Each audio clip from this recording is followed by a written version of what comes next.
I'm Logan Crawford, and right now on GBM, we're diving into an unforgettable memoir. It is called Staking Sharks and is written by a terrific author by the name of Jeffrey M. Kudrick. The story is a raw, adventurous, eye-opening tale of growing up on the docks of Montauk on the very east end of Long Island, while his father chased great whites, inspired by the movie Jaws. With no supervision and only a knife and an entrepreneurial spirit, young Jeff turned his freedom into life lessons, fish filleting hustle, and one surreal encounter with a 500-pound mako shark. This is more than just a coming of age story. It's a powerful reflection on identity, resilience, and rewriting the narrative of your life. We're delighted to have this very talented author join us here today. We thank the team at Atticus Publishing for helping us put him on TV today. And we ask viewers like you to support authors like him by subscribing to our channel and by purchasing his amazing book. The links are below this interview. Jeff, great to see you here today. Thanks so much for joining me. Thank you, Logan. I'm really taken back by how you guys have hit everything I intended to do in the book was with the story, and I really am humbled by all of that the intro. Well, thank you so much for that. And, right back at you. You've done great work with this book, so it deserves recognition. So we're delighted to have you on the show today. And I got to tell you, it's hard to believe that Jaws was 50 years ago. Don't I mean, I remind me. saw it when I was like 13 years old, but I'm only 36, so the numbers don't work out. But But there is kind of a nostalgia for that era right now. And people did start shark hunting a whole lot more after that movie. I worked in a little deli, and my boss used to go out to yep, Montauk yep, yep. and go shark hunting. So your dad was one of these guys inspired by the movie. Tell us a little Uh, bit about it that. was that was ground zero. It was Mundus was out there. He was doing all of his antics, and really promoted this thing where guys would go out and shark fish. Star Island Yacht Club had the first shark tournament, and that started it throughout. Now, part of what I visit in the book is, those first parts of talking about it is, you know, it's a very interesting, very unique time. But then we think back and we have 50 years to look at the results of what all of that scare was, right? It wasn't purposeful. It was a great story. It was unintentional, but the byproducts of it are something that happens to us every day, in our everyday lives that we should stop and look back and see what we're actually doing with our reactions to something like, especially like this. Absolutely, absolutely. What was it like growing up on the End, which is what people refer to the East End of Long Yeah. Island? And it really is a very far remote place. And Long Island is attached to New York City, but by the time you get out to the End, you're off the coast of Rhode Island. It Yeah, really is a different you're place. right there just before Block Island. You go through the Hamptons, which is this like desert of money where there's not a lot of places to stay or be, and then you're out on these docks and you have all these characters. I mean, these really raw, gripping. I mean, when I was doing the manuscript for the book and I was out, Liar's Saloon closed and I'm in Salavar's, right, which is all yuppified now, and I'm sitting there and you have all the local fishermen, and almost got into a fight just by being there right in the book, and just happenstance. It was a very interesting time, but people get mad at that existing, and it was, the characters, the people, it's raw, it's life and death. There's a lot of nonverbal communication. There's a lot of just, there was a safety that was there. People would leave $20,000 worth of rod, with a lot of money back then, rods sitting on the back of the boat, equipment. Nobody touched anything. So, me jumping around, climbing over boats and doing stuff. It was a very interesting time. Not anything like now or even 30 years ago. I mean, like when my father left in the morning and I waved my house goodbye at 5 o'clock, and I would be sitting there with no phone, it wasn't like, hey, give me a call or okay, check in. No, it was like, I'll see you when we get back. And that was it. Yeah, and I think it was something wonderful about that because, meetings of old friends, even getting back together with your family were great. You told stories, you chatted, you talked about your day instead of like texting in real time all day long. Like, I'm having a Yeah. peanut butter and jelly sandwich right now. Dad's making me sick on the boat. Yeah. It's Yeah. just Yeah. Yeah. like, Or hey, look I, at this thing here. Like, yeah, exactly, exactly. right. Let's talk about your encounter with that huge mako shark. So it was very interesting because you're meeting all of these characters, and I had I was filleting fish, quarter the old time show me had a quarter tuna.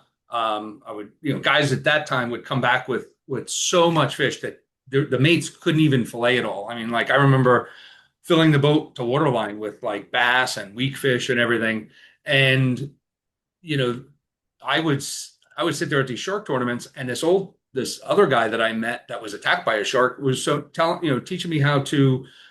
He goes, "You want to learn how to fillet a stake a shark?" And I was like, "Yeah." He's like, "Well, the shark tournament's next week.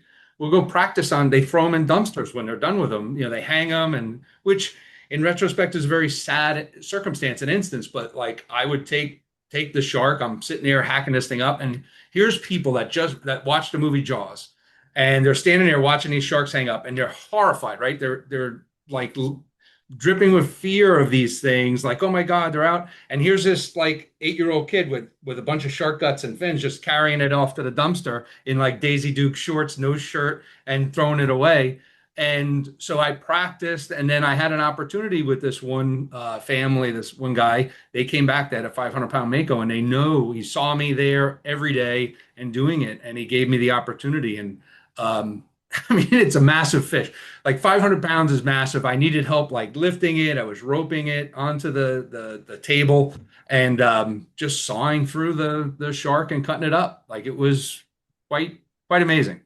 It is amazing. If you think about a large size man is 200 pounds. So that's 2.5 times the size of a large Yep. size man. So it is quite a task.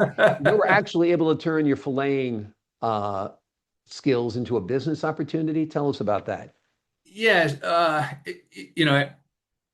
Two things. When people ask me, like, how did I learn how to do all the stuff I did, and how do you learn? I'm self-taught, and Yeah. so learning to do the fish, and then I'm selling them. I got introduced to some yachts over in Montauk Yacht Club we were talking about earlier, and uh, walking over there and seeing these giant boats. I had no idea. It was like a mansion that I've never seen, like sitting on the water. And so I got introduced to some mates over there on some boats, and I had mentioned that I catch, fish all the time, flounder, and these guys go offshore and they're catching all these like tuna, but they love, the white fish. So I was like, I sold them some, and then they're like, hey, I think this boat's coming in and they want some fish. So I wound up being this kid that would shuttle, fillets over. I would trade what I had flounder with the lobster boats. I would trade stuff with guys that came in and trade tuna. So I would go to these chefs and I would get them whatever they needed, and I would sell it to them. And then after a while, they started showing me how to cook. So, I mean, that's how I learned how to cook and do all the stuff I did with seafood, was because, these chefs from all over the world, they're sitting in Montauk, I'm selling them fish and they're showing me how to cook. It was surreal. Like Yeah. uh, just you couldn't do it on purpose. Exactly, exactly. But kids were more entrepreneurial back then. I mean, I think a lot of kids had lemonade stands. You're taking it to another level, of course. This is like Yeah. lemonade stand on steroids. How old were you at this time when you started up this little side hustle? So about nine, Wow. 8 to 10 was when I was out. My father had his charter boat in the end. Seven, I was out there. I got pictures of when I was really small, and seven, I had, they said ran away from home, but I left. My mother was, rightly so, was having a meltdown in the house one day, and I said, you know what, I'm out, and I went on the 68-mile journey to Montauk on my banana seat bike. I made it about 58, Wainscott, the Hess station, and got picked up by the cops. So yeah, that was how I was allowed to be out in Montauk with no supervision, was because my mother couldn't tie me down. And I was like, all right, go. What are you going to do? You drove Amazing. 58 miles. You're kind of committed. So let's. Amazing. So you went along like 27 A or something like that, the Yeah, Montauk exactly. Highway? So started out, went up through Shirley at the time, lived in Shirley, and then went up through 27A, like, Yeah, Montauk Highway, then up through Moriches. And then I knew if I went on Sunrise, I'd get picked up because it's a right. main highway. You're not supposed to be there. So I took Montauk the whole way. And it was very interesting, reminiscent of like all the different things you saw. And when I like riding bikes or walking through an old place because it's a different perspective than when you drive through, because you notice so much more, right? So Yeah. it was an interesting freedom that I was able to have, but some of the lessons in the book was, without responsibility, freedom is not something that's sustainable without some sort of responsibility. So that was what I was missing. Yeah, yeah, pretty cool on the banana seat bike. When you got on that banana seat bike with the Stingray handles, you really felt like Easy Rider. Yeah, exactly. You Exactly. were like Jack Nicholson or something like that. Just the world was literally your oyster. You didn't have a care in the world. Like you said, you left mom behind in the dust. That's Yeah. fine. I was a similar kind of kid, and I think you need to be that kind of kid at least once in your life where you break through and you break the apron strings and you just do what you want to do. Like you said, there are challenges and you do need limitations and you do need supervision, Yeah. but obviously that came and you're doing fine. So we're not talking to you today from behind prison cell bars or something.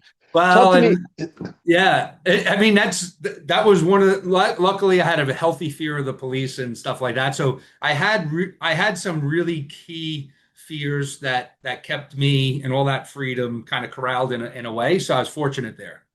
Yeah. Absolutely. Let's talk about your relationship with your dad. What was that like? What was it like reliving it as you wrote this book, as you went down memory lane again?